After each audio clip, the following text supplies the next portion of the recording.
मेरे क्लिनिक के बाहर एक बुजुर्ग महिला आकर बैठने लगी। कुछ बोलती नहीं थी। एक दिन अचानक उन्होंने मेरा नाम भी लिया। बड़ी प्यार भरी नजरों से देखती थी मुझे। जब एक दिन मैं अपनी माँ के साथ आई तो मुझे पता चला कि वो और कोई नहीं बल्कि मेरी असली। मुझे याद नहीं कब से, लेकिन जब से मैंने होश संभाला था तब से ही मुझे डॉक्टर बनना था। मुझे लगता था कि मुझे भी लोगों के दुख दूर करना है। सपना देखना आसान होता है, लेकिन उसे पूरा करना बहुत मुश्किल बात है। मेरे साथ भी यही हुआ। लेकिन ऊपर वाला आपके के लिए कुछ तो प्लान करके रखता है। मेरे माता पिता जब मैं 6 साल की तब ही एक एक्सीडेंट में चल बसे। उनके अलावा मेरा इस दुनिया में कोई नहीं था। मुझे याद है, पड़ोस की मासी ने कुछ दिन मेरा ख्याल रखा, मुझे खिलाया, मुझे उस समय संभाला। वो शायद मुझे हमेशा अपने साथ रखती। लेकिन फिर जैसा कि मैंने कहा, ऊपर वाले ने शायद मेरे लिए कुछ और प्लानिंग कर रखी थी। मेरे पिता के दोस्त डॉक्टर थे। वो हमारे घर आया भी करते थे। जैसे ही उन्हें मेरे पिता और माता के बारे में पता चला वो आए और उन्होंने मुझे गोद लेना चाहा। उनके कोई संतान नहीं थी। बस फिर उसी दिन से वो मेरे पिता और माँ बन गए। मैं अपने आप को खुशकिस्मत मानती हूँ कि मुझे वो मिल गए, लेकिन इसमें में उनकी मर्जी थी। एक दरवाजा जहाँ बंद होता है, वही दूसरा दरवाजा अपने आप वो खोल देता है। पिताजी डॉक्टर थे और मुझे भी डॉक्टर बनना था। पढ़ाई लिखाई अच्छे से हुई और भगवान और माता पिता के आशीर्वाद और मेरी मेहनत की बदौलत आखिरकार मेरा सपना सच हो गया। पढ़ाई पूरी करने के बाद पिताजी के क्लिनिक में इनके साथ मैंने प्रैक्टिस की और फिर वही उनकी थोड़ी ही दूरी पर उनके सहयोग से मैंने अपना एक छोटा सा क्लिनिक भी खोल लिया। कई लोग आते क्लिनिक पर और मैं उनके इलाज करके खुश होती। लेकिन पिछले कुछ दिनों से मेरी क्लिनिक के बाहर एक बुजुर्ग महिला आती है।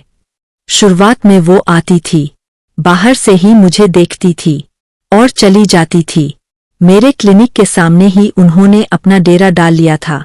महिला बुजुर्ग थी, अच्छे से बोल भी नहीं पा रही थी। मैंने इस कारण उन्हें कुछ नहीं कहा। मैंने कोशिश की उनसे बात करने की और उन्हें बेहतर जगह ले जाने की, लेकिन वो नहीं मानती थी। एक दिन मैं शौक रह गई जब उन्होंने मुझे मालू कहकर बुलाया।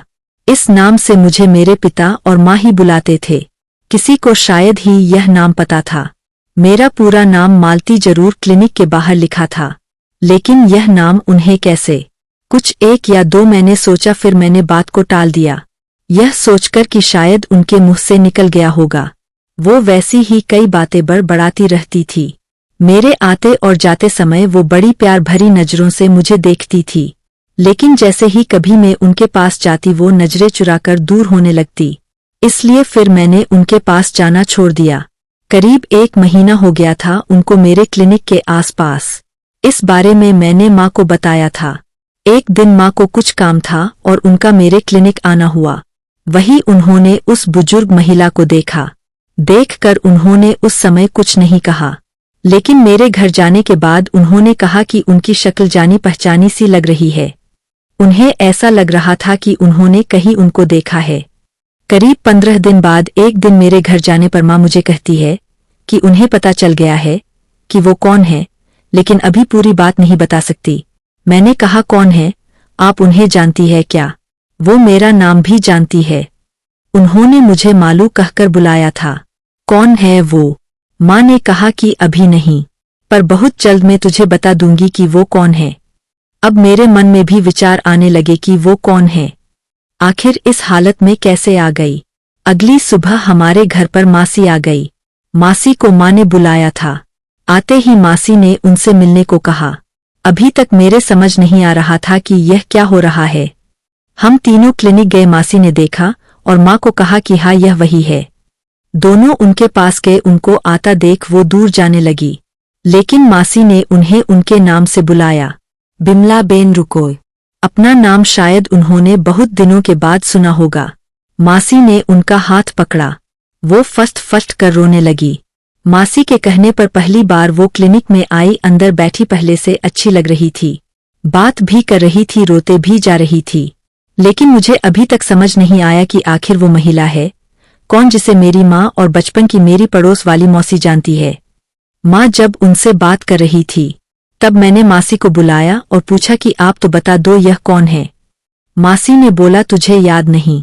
शायद नहीं होगा, छोटी थी तू उस समय, बचपन में देखा था। उसके बाद कहाँ देखा तूने? यह तेरी मामी है।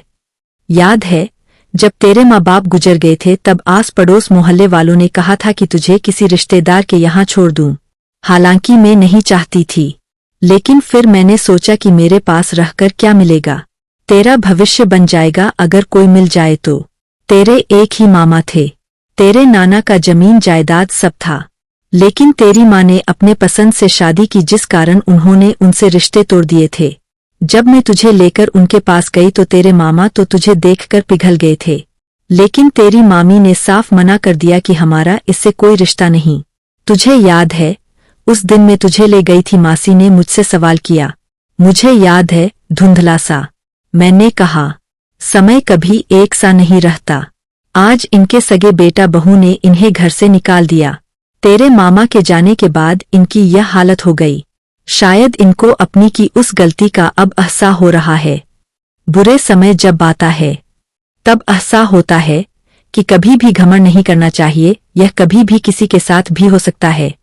इसलिए तुझे ढूंढते ढूंढते यह यहाँ तक आ गई तेरे पास। मुझे पता था इनके बारे में खोज खबर मिलती रहती थी। तेरी माँ को भी मैंने बताया था, इसलिए उन्होंने मुझे फोन किया यहाँ आने को। उन्हें लगा कि यह वही है। उनको देख मुझे जरा सा भी गुस्सा नहीं आ रहा था। पता नहीं क्यों अपनापन पैदा हो गया था।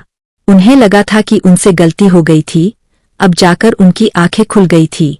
मैंने जाकर पहले उनके पाँव छुए।